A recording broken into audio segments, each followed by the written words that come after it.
But sometimes I need the new hotness. I want to shut it down. So in this video, we're going to be talking about fashion mistakes that I make, you make, and how to fix them. Let's get started.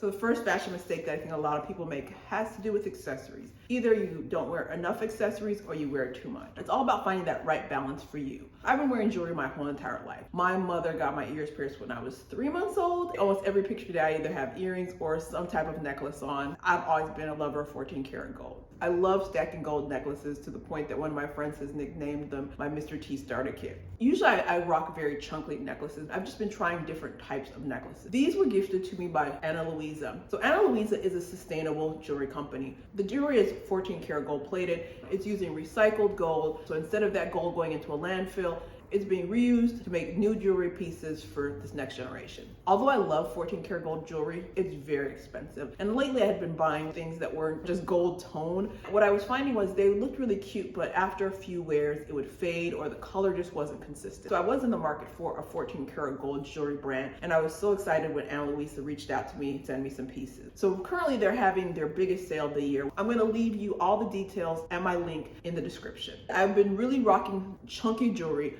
With these Ana Luisa pieces, I ordered smaller pieces to see how I like this slightly smaller stack. I'm gonna go buy myself a chunkier piece. I feel like I need a bigger one to just counterbalance it. Just 10 out of 10. I've slept in these pieces. I've showered in this herringbone necklace. They have not faded. When it comes to accessorizing, it's all about having a signature look. I'm very simple with earrings. I have my ears pierced singly, so I don't do much with earrings. I tend to either wear hoops or studs. My neck tends to be the area that I accessorize the most, unless I have my hair up or I'm wearing a turtleneck, and then I accessorize my ear. Whatever you love, whether it be bracelets, necklaces, or rings, I say go deep in there. The reason I stress accessorizing is it makes you look unique. I could be wearing the same exact outfit as somebody else, but because I have my signature necklaces, I look different from everybody else. It sets me apart. Let me know if you want to see a video on how to stack necklaces, rings, what have you, and I can definitely do one. Accessories are just that little icing on the cake. If you're getting dressed and you're about to run out without any accessory, stop, take a minute, put it on. That right there, it turns clothes into fashion, into art. Don't leave the house without any accessories, please.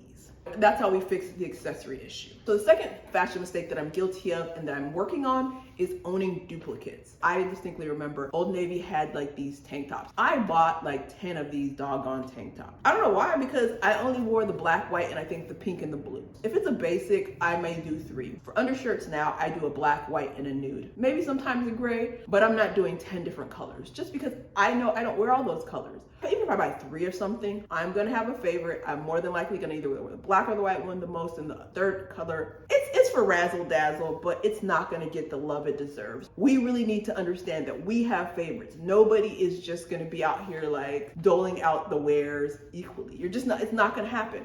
We gravitate towards certain things. If you want to buy something in multiples, buy it in your first 2 favorite colors, and that's it. Don't buy it in a 3rd color unless there's some situation where you find yourself getting dressed over and over and over and you lack that 3rd color. Most of the time, we can get by with 2. Even when you do 2, you're gonna find that one gets 80% of the wear, the other gets 20%. That's just life.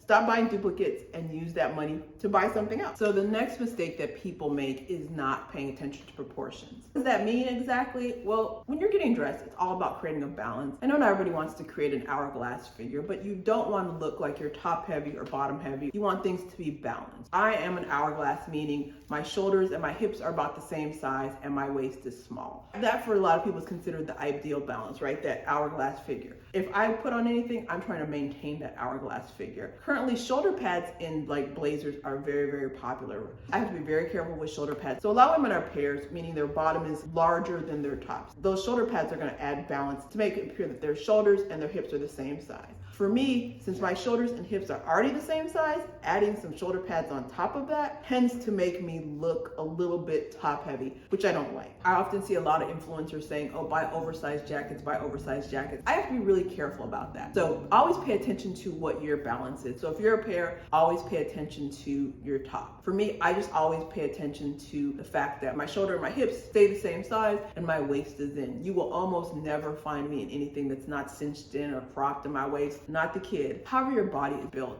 pay attention to those proportions. If you're bigger on top, make sure you show off those legs. Make sure you make your hips look a little bit wider. This is all about knowing your body knowing what silhouettes work for you. Everybody has a hack that works for them. My hacks are always like a belt or crop top, anything that shows my waist. Figure out what your hacks are and use that to maintain proportion. And usually if you feel like something's off in an outfit, it's the proportions and we can fix that. So the next, I think this might be the fourth thing, is acting like details don't matter. Details are very, very important, especially when it comes to fashion. Most people can throw on some basics and look good, but I think what makes people look well-dressed, fashionable, whatever you want to describe it, is paying attention to those details. For example, I'm wearing a black and white top. I paired it with a red lip because I know this top is considered a neutral, and so I wanted a pop of color. I could have done a neutral lip, but then everything just would have been neutral. So that's a detail that I pay attention to. I pay attention to jewelry. Another detail that a lot of people miss are tucks, the rolls, the folds. If you have a nice waistline, tuck in those shirts, or maybe show your stomach.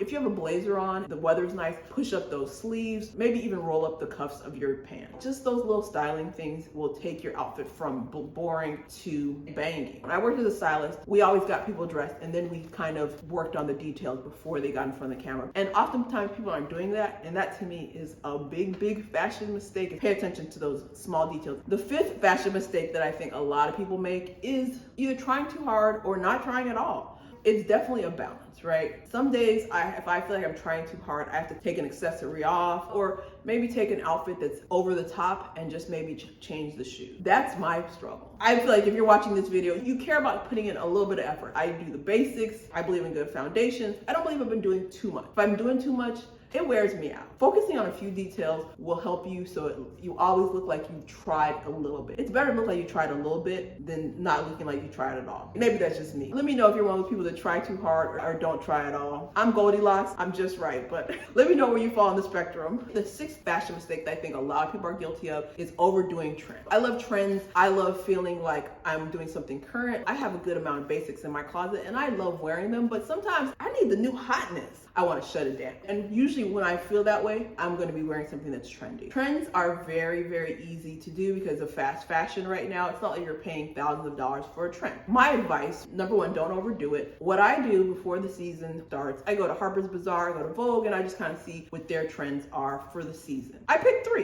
because not all these trends are going to work for me. When I know a trend is really the right thing for me is when I know it's going to work for my body and I already got a few pieces in my closet. I'm not a big pattern person. I may wear florals, I may wear leopard print, but I don't do a lot of other patterns. Houndstooth is very popular right now. I have 2 mistake videos, and the mistake videos, I'm going to be wearing Houndstooth. I didn't realize it was a trend until I bought 4 Houndstooth items in the same month. And for me, I already knew that it was something I liked because I own 2 Houndstooth items already. And Houndstooth pairs well with black and red, things I already have in my closet. So I was good to go. The criteria for picking a trend, does it go with me, my personal style, my body? Do I already own something that's similar to it? Or do I own things that I compare it with? If that's the case, go for it. Go to Zara, go to H&M, buy one piece, play around with it. If it doesn't work out, you spent $30, maybe $50 at the most. But I do like trends. It adds some excitement to my wardrobe. I need a little bit of oomph. That's where trends come in. Pick 3, buy 1 item, have fun with it. Trends are meant to be fun. Trends are not meant to be a lifetime commitment. And I think going easy on the trends and just having fun with it helps get rid of this big fashion mistake of overdoing trends or looking dated. If you're liking this video, give me a thumbs up. This next fashion mistake may sound a little funny coming from me, but I don't like designer everything. I do like designer clothes. Y'all know I like Chanel. Y'all know I like Bottega Veneta. I'm never gonna be the type of person that's gonna be dressed in all Chanel unless Chanel is dressing me. If you do want to dress me Chanel or Bottega, I would wear all of your clothes if you gave it to me for free. But if I'm buying it, I'm not doing that. I definitely like a mix of high and low just because the high and low mix allows you to look unique. I don't want to look like I went to Chanel and bought a whole look. It looks like me dressing as myself rather than me being a billboard for Chanel. So in addition to that, I don't like mixing designers. I wear a lot of Nike sneakers, and whenever I wear Nike sneakers, I either wear Nike or non-athletic gear. I don't mix Nike and Adidas. Yeah, I know it's nitpicky. I just hate it. Certain designers do go well together, but if they have logos, which a lot of these designers do, I don't like logos fighting. It feels like, gang banging. No, it's too much. We're not going to be going into the year of our Lord 2022 wearing all one designer unless they're paying us, period. So the last fashion mistake that I see a lot of people doing is not mixing it up. I have my staples. Like this is from Zara. I wear a lot of items from Zara. I love mango. You gotta mix it up. So I'm a dress person. If I could wear a dress or a skirt or some type of thing every day, or even a romper, I would. But I can't. I live in Chicago, so I have to wear pants sometimes. Also, with the pandemic, I've gotten into my athleisure wear. I used to wear athleisure just to work out and just kind of go and wear something a little bit more dressy, but now I'm really just kind of mixing it up. I'm wearing sweatpants, but I'm wearing them in my way. My way is a little bit more high fashion, so I had to learn how to be open to that, how to do the mix. There are some people who are really about the capsule wardrobe and not making any clothing decisions. That is not me. My motto, getting dressed should be fun. It should be enjoyable. There are days when I just have to put on clothes because, you know, you can't walk around naked. But on days where I'm going somewhere and I want to look nice, I want my clothes to tell you what my personality is like before I say a word. I think mixing up your clothing choices allows you to show all sides of you because we're multifaceted. Give it a shot. Let me know if you started mixing up your clothes. All right, so those are my fashion mistakes. If you're interested in trying Ana Luisa, this is their biggest sale of the year. Everything you need to know will be in the description. If you want to see my shopping mistakes, I'm gonna link that video here. All right, see you next time. Bye.